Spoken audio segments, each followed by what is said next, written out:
Cypress నుండి బయలుదేరిన ప్రధాని మోడీ కెనడాకి చేరుకున్నారు. ఇవాళ రేపు కెనడాలో మోడీ విస్తృతంగా పర్యటించనున్నారు. ఇందులో భాగంగా G7 సదస్సులో పాల్గొననున్నారు ప్రధాని మోడీ.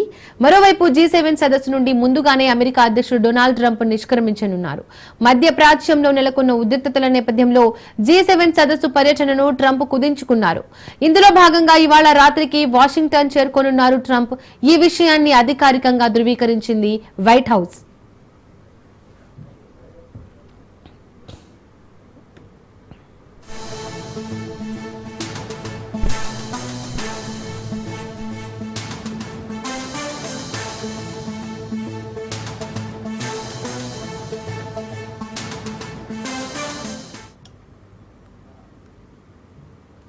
సైప్రస్ నుండి బయలుదేరిన ప్రధాని మోడీ కెనడాకి చేరుకున్నారు. ఇవాళ రేపు కెనడాలో మోడీ విస్తృతంగా పర్యటించనున్నారు.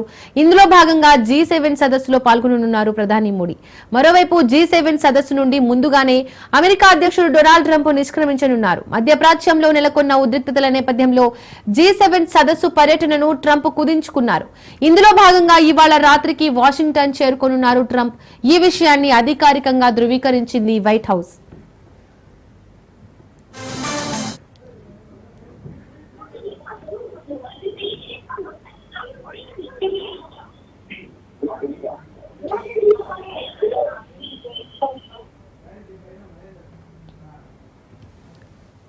ఇదే అంశానికి సంబంధించి మరి కొంత సమాచారాన్ని మా ప్రతినిధి మహేందర్ ఫోన్ ద్వారా అందిస్తారు. మహేందర్,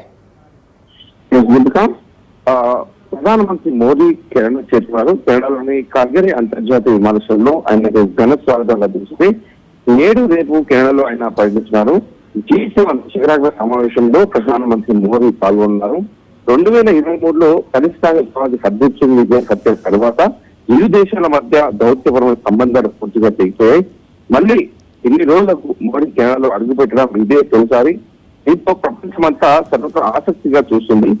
ప్రధానమంత్రి మోడీ 2019 నుంచి G7 సమావేశాలకు హాజరవుతూనే వస్తున్నారు. కెనడాలో ఆల్బర్టాలో కనెక్టిలో జరుగుతున్నటువంటి ఈ G7 శిఖరాగ్ర సమావేశంలో అయితే ప్రధానమంత్రి మోదీ పాల్గొన్నారు. మరి G7 సదస్సుకు నిన్న సోమవారం ప్రారంభమైంది.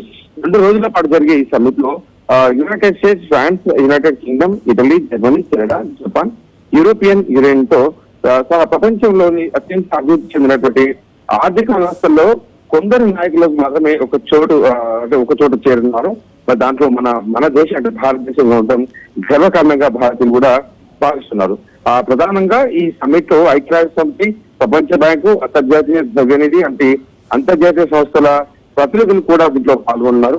వాస్తవం భారతదేశంలో G7 లో అభ్యర్థం లేదైనా కూడా 2019 నుంచి మోదీకి ఆహ్వానాలు అందుతున్నాయి.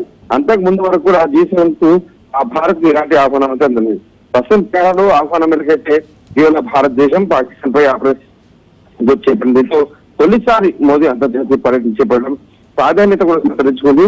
ద్వైపాక్షిక సంబంధాల భాగంగా ఈ అంశాన్ని ప్రధాని మోదీ లేవనెత్తే అవకాశం కూడా కనిపిస్తుంది. మరోపక్క పశ్చిమాసియాలో చోటు చేసిన ఉద్రిక్తలు, ఇరాన్, ఇజ్రాయెల్ మధ్య జరుగుతున్న యుద్ధం, అలాగే ట్రంప్ విధించిన సుంకాలు, భౌగోళికంగా చోటు చేసుకున్న రాజకీయాల ఈ ఉద్రిక్తలపై కూడా ఈ సమావేశంలో చర్చించినట్లుగా తెలుస్తుంది. మొత్తానికి G7 సదస్సుకి అయితే ప్రధానమంత్రి మోదీ నేడు హాజరవుతున్నారు. మొత్తానికి దీంట్లో అంటే భారతీయులు కూడా గర్వంగా కనిపిస్తుంది. ఆర్థికవేత్తలు ఆర్థికంగా భారతదేశం ఈ స్థాయికి ఎదిగింది కాబట్టి ఆ సదస్సులో మనకు ఒక చోటు కావడం అన్నట్టుగా పరిస్థితి పరిస్థితి కనిపిస్తుంది. మరోపక్క అమెరికా రాగానే ట్రంప్ కీలక నిర్ణయాలు తీసుకున్నారు. అంటే మొత్తానికి ట్రంప్ కూడా ఈ సదస్సుకు దూరం ఉంటున్నట్టుగా కూడా సమాచారం తెలుస్తుంది.